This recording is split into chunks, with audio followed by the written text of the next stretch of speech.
Yeah, that's true. Well, here we are for Joker's first ride. Just to remind you, this little horse is only a 2-year-old, and I wouldn't normally ride a 2-year-old. I was just looking for anything I could get my hands on that was untouched to make this application for the way of the horse. Here's the little horse that I went to tune it to first head collar, and you've seen a couple of videos of him already. Now we're ready to have my first little ride on him, so I'm going to mount carefully, and then hopefully the aim of my first ride is always just to walk some circles, go left and right, do some figure eights, and I just want about 5 minutes on the horse's back and really no more than that.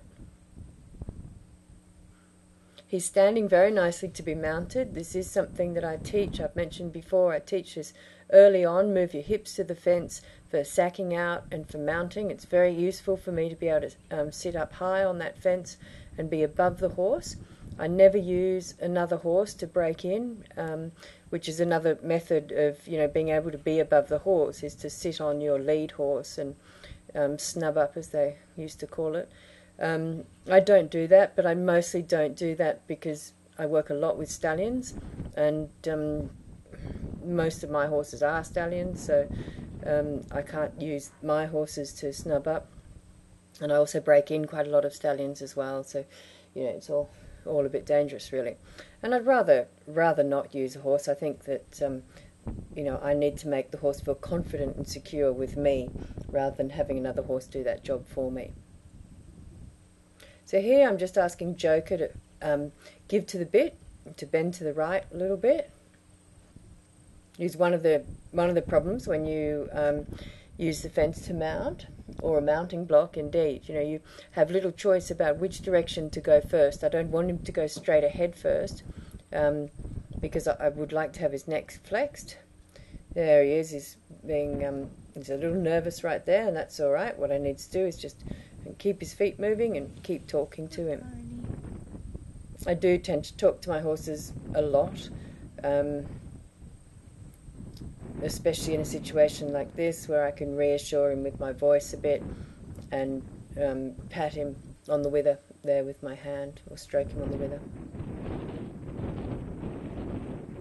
Now I'm using my voice all the time to get his feet to move. I'm just clucking at him.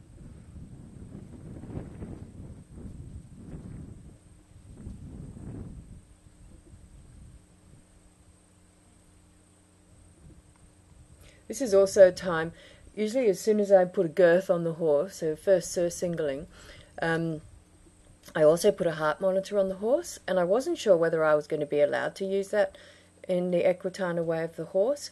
So usually at this stage I have the heart monitor on the horse, and the reading of that is on a watch that I'm wearing. So at any time I can look down and I can see what the horse's heart rate is.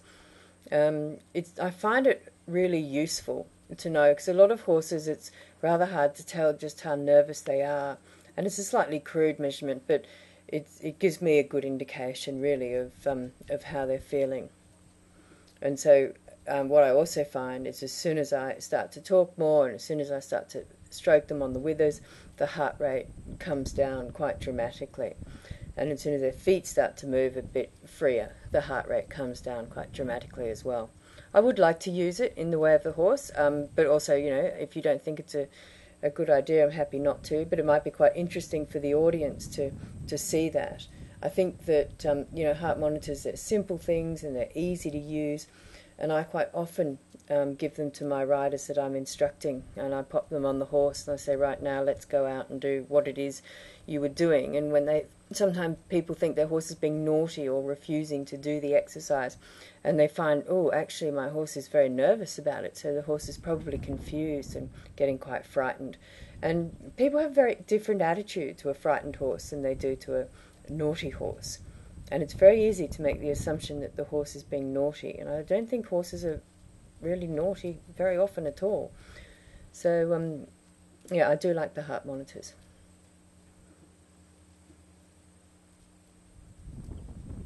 Yeah, he's doing well. He's freeing up a little bit. He's walking quite slowly, but that's all right. And I'm just going to open that left rein until he turns left. There we go, he turned left.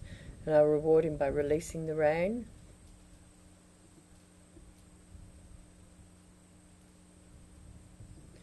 and he's chewing on the bit and things, all of that is absolutely fine.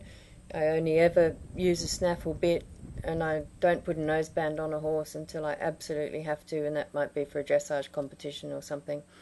I don't like to strap their mouths closed in any way. If he wants to open his mouth, I'd like to see what he's thinking about the bit and how he's feeling about that.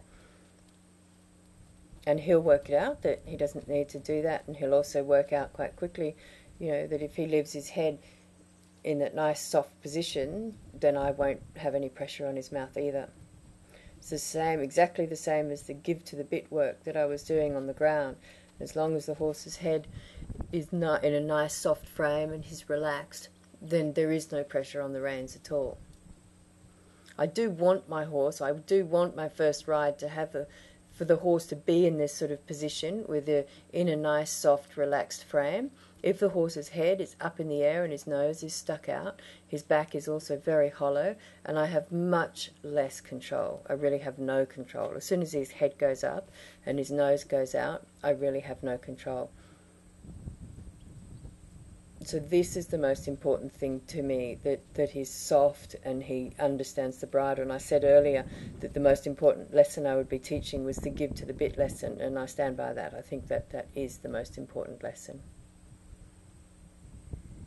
Well done. That was very good. Yeah, that was a nervous. 6-minute ride, and that was about perfect, and I would expect any horse to have that same ride. That of the two horses, the next video will be of Jotaro, and Jotaro's a much quieter horse, and he's a year older, which also helps. I think this horse is a bit mentally immature, and the next horse, he gets a little bit further on his first ride, and I do a little bit of trot. So it will depend, of course, on the horse's personality a bit, characteristics.